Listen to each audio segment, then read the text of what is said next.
Hello, Ram Ram, नमस्कार दीदी, बहनी, भैया, सब जने से हाथ जोड़ के निवेदन बा, यह चैनलवा का ढेर सारा प्यार दुलार आशीर्वाद दे जा। और आज देखा हम धान लगवा ही गीत लेके आई। बहुत प्यारा ये गीत बा। मेहरारू धान बैठावत हैं और देखा काव कहा थे अपने मर्दे से। तो चला सुनाई थे, जैसन लागी जरूर बताया। नेहूर धनिया बड़ी हो निकला गए, नेहूरी धनवा लगावे ना, नेहूर धनिया बड़ी हो निकला गए, नेहूरी धनवा निहुरी के श्याम जी बंसी बजावे, निहुरी के श्याम जी बंसी बजावे, निहुरी के गोपी नचावे ना,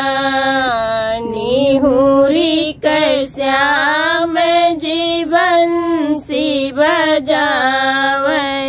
निहुरी के गोपी नचावे ना,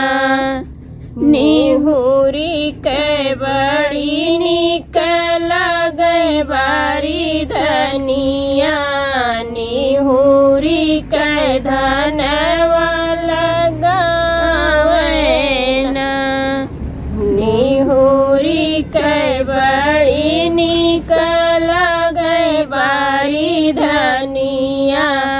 निहुरी के धनवा लगावे ना,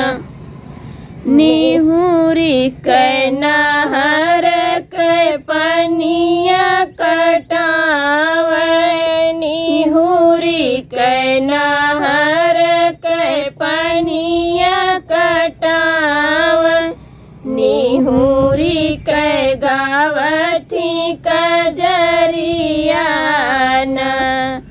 निहुरी के नहर के पनिया कटावे, निहुरी के गावथी कजरिया ना, निहुर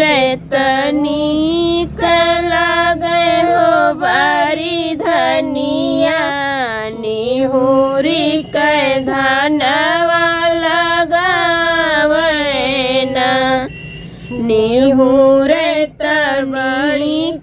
लगे हो बारी धनिया, निहुरी के धनवा लगावे ना, निहुरी के सजनी हो से लगावे, निहुरी के सजनी हो से लगावे, निहुरी के लड़ी का उठावे ना, निहुरी के सजनी हो से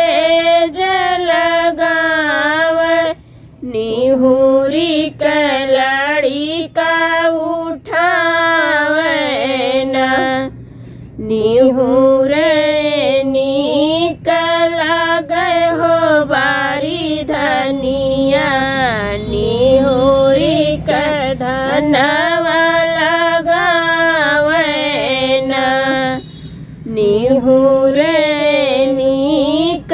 लगे हो बारी धनिया,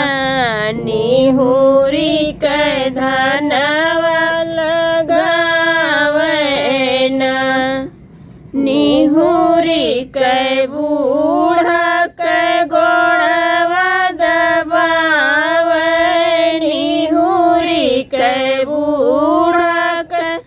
गोड़वा दबावे, निहुरी के तेलवा लगावे ना, निहुरी के बूढ़ा कै गोड़वा दबावे निहुरी कै तेलवा लगावे ना निहुरी कै नीक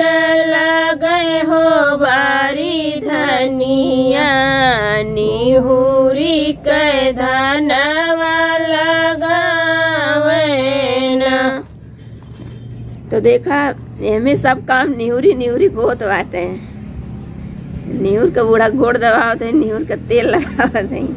सब काम निहुरी को होता है। तो ये कैसन लाग आप लोग कमेंट करके बताइए।